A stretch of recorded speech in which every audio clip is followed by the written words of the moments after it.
संस्कारी बेटी शालिनी की उम्र लगभग 28 साल की हो चुकी थी, लेकिन अभी तक उसकी शादी नहीं हुई थी। शालिनी के मम्मी पापा सरला और महेश जी ने कभी उसकी शादी के लिए कुछ ज़्यादा कोशिश भी नहीं की। शाली मन ही मन चाहती थी कि दूसरी सहेलियों की तरह उसका भी घर बस जाए, लेकिन वो अपने मम्मी पापा से ये बात कहती भी तो कैसे कहती। माँ जानती है, मेरी सहेली है ना शीतल, उससे बेटी हुई है, बड़ी प्यारी बच्ची है उसकी। अरे ये तो बहुत अच्छी बात है। उसकी शादी भी तो 4 साल पहले हो गई थी ना। अब क्या करें बेटा, चाहते तो हम भी यही है कि तुम्हारी शादी हो जाए, लेकिन कोई अच्छा लड़का मिलता ही नहीं। कोई बात नहीं मम्मी पापा, मैं जानती हूँ आप मेरे लिए बहुत अच्छा रिश्ता ढूंढना चाहते हैं। अभी मेरी इतनी उम्र भी तो नहीं हुई है। अच्छा शालिनी बेटा, क्या है ना, मेरे पास नई साड़ी नहीं है और मुझे किटी पार्टी में जाना था, तो इस महीने तेरी तनख्वाह आ जाए तो एक नई साड़ी दिलवा देना बेटा। और बेटा मेरा मोबाइल भी थोड़ा पुराना हो गया है, 6 महीने से इसी को काम में ले रहा हूँ। एक नया मोबाइल ला देना बेटा। हाँ हाँ मम्मी पापा। और माँ, आप तनख्वाह की चिंता क्यों करती हैं? साड़ी तो मैं आपको कल ही दिलवा दूंगी। और रही बात आपकी मोबाइल की, तो मैं आज शाम को ही ऑफिस से लौटते वक्त ले आऊँगी। अरे भगवान सबको तुम्हारे जैसी बेटी दे, कितना ध्यान रखती है अपने मम्मी पापा का। पापा, आज आप दुकान नहीं जा रहे हैं क्या?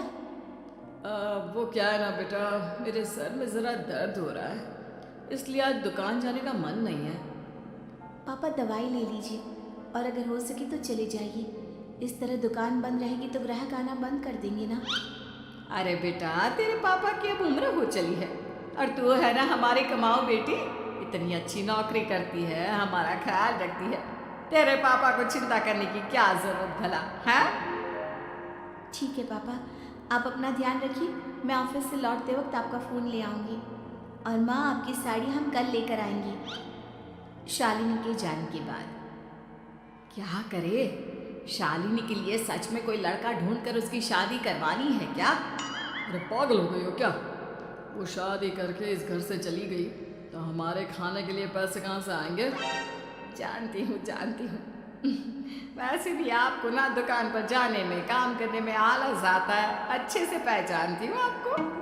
हाँ तो क्या हुआ, बेटी नौकरी करती है, जब बच्चे माँ बाप की कमाई पर मजाक कर सकते हैं, तो क्या माँ बाप बच्चों की कमाई पर थोड़े दिन चैन से जी नहीं सकते? अरे वो तो हम जी रहे हैं ना, देखा ना हमारी बेटी एक ही बार में हमें मोबाइल और साड़ी दिलाने के लिए कैसे फट से तैयार हो गई। एक दिन सरला की एक पड़ोसन अपनी भतीजी का रिश्ता लेकर सरला के घर आती है। सरला बहन, ये मेरा भतीजा है प्रशांत। इसके लिए रिश्ता ढूंढ रही थी बहुत दिन से। अचानक से तुम्हारी बेटी का ख्याल आया। इतनी सुंदर और अच्छी नौकरी वाली लड़की है, मुझे तो बहुत पसंद है। अरे तुम्हारे पसंद करने से क्या होता है, मेरी बेटी को भी तो तुम्हारा भतीजा पसंद आना चाहिए ना। हाँ हाँ, ऐसे थोड़ी ना कि तुम्हें हमारी लड़की पसंद आ गई और हमने रिश्ता कर दिया। मेरा भतीजा बहुत बड़ी कंपनी में जॉब करता है। अंकल जी, मैंने आपकी बेटी को देखा है और वो मुझे बहुत पसंद है। हाँ हाँ तुम्हें तो पसंद है, लेकिन हमें भी तो उससे एक बार पूछना पड़ेगा ना। तो बुलाइए ना शालिनी को, उससे पूछ लेते हैं कहाँ है वो। ऑफिस गई है और उसको आने में अभी देर लगेगी। लेकिन तभी शालिनी ऑफिस से आ गई। ये लीजिए, शालिनी भी आ गई। अब आमने सामने ही बात कर लेते हैं। आओ आओ शालिनी बेटा, इससे मिलो। मेरा भतीजा प्रशांत प्राइवेट कंपनी में अच्छी जॉब करता है। अब बेटा तुम्हें ये लड़का पसंद है क्या? देखो बेटा, सोच समझ कर हाँ करना, तुम्हारे ऊपर कोई जबरदस्ती नहीं है। मम्मी पापा, प्रशांत की जॉब और उसकी बातें सुनकर मुझे तो काफ़ी अच्छा लगा। मैं उससे शादी करने के लिए तैयार हूँ। ये लो, सारा मामला यहीं के यहीं निपट गया। लड़का और लड़की राजी हैं, तो अब हमें क्या। सरला की पड़ोसन और प्रशांत वहाँ से चले जाते हैं। अगले दिन, क्या हुआ मम्मी पापा, आप इतने उदास क्यों लग रहे हैं? वो क्या है ना बेटा, तुमने शादी के लिए हाँ कर दी उस लड़के के साथ। तो क्या हुआ माँ, उस लड़के में कोई खोट है क्या?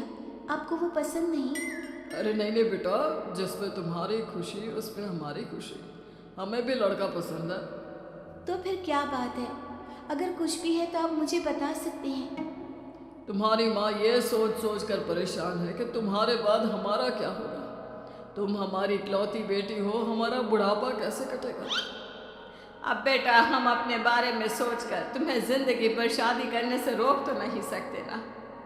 जाओ, तुम अपनी जिंदगी में खुश रहो, हमारा क्या है, जैसे तैसे जी लेंगे। हाँ बात तो सही है बेटा, कैसे भी करके मैं दुकान का काम कर लूँगा। तुम और प्रशांत शादी करके खुश रहो। अपने माँ बाप की बात सुनकर शालिनी काफ़ी दुखी हो जाती है। उसे लगने लगता है कि वाकई में उसकी शादी हो जाने के बाद उसकी माँ और बाप का ख्याल कौन रखेगा, और यही सोचकर वो एक दिन प्रशांत से मिलती है। देखो प्रशांत, तुम मुझे बहुत पसंद हो, लेकिन मैं चाहकर भी तुमसे शादी नहीं कर सकती। अरे क्या हुआ शालिनी, क्या तुम मेरी किसी बात से परेशान हो?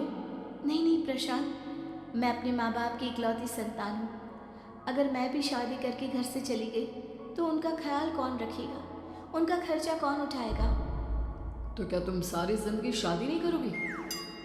शायद नहीं प्रशांत, और अगर अपने माँ बाप के लिए ये भी करना पड़े तो इसमें गलत क्या है? प्रशांत की सारी बात जाकर सरला के पड़ोसन यानी कि अपनी बुआ को बता देता है।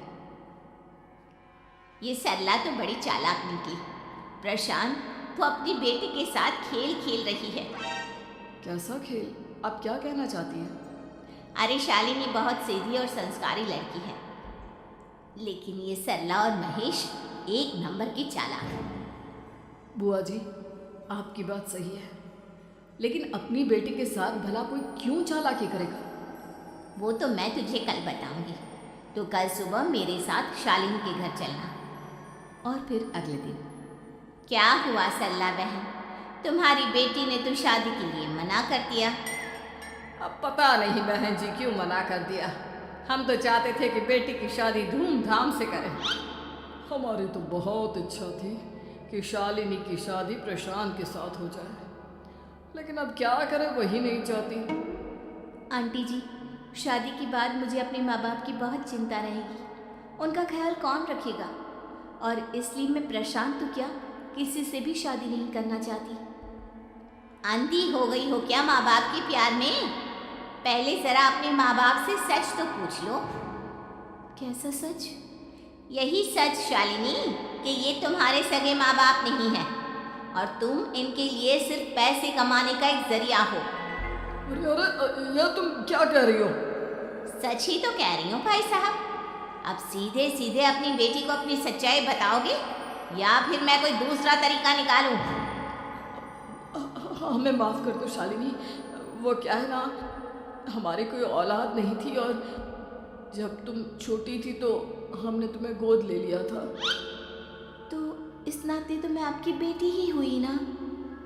लेकिन तुम्हें गोद लेने का हमारा सिर्फ एक ही मकसद था कि बड़ी होकर तुम नौकरी करो और हमारे लिए पैसे कमाओ, क्योंकि तुम्हारे पापा को काम करने में बहुत आलस आता है।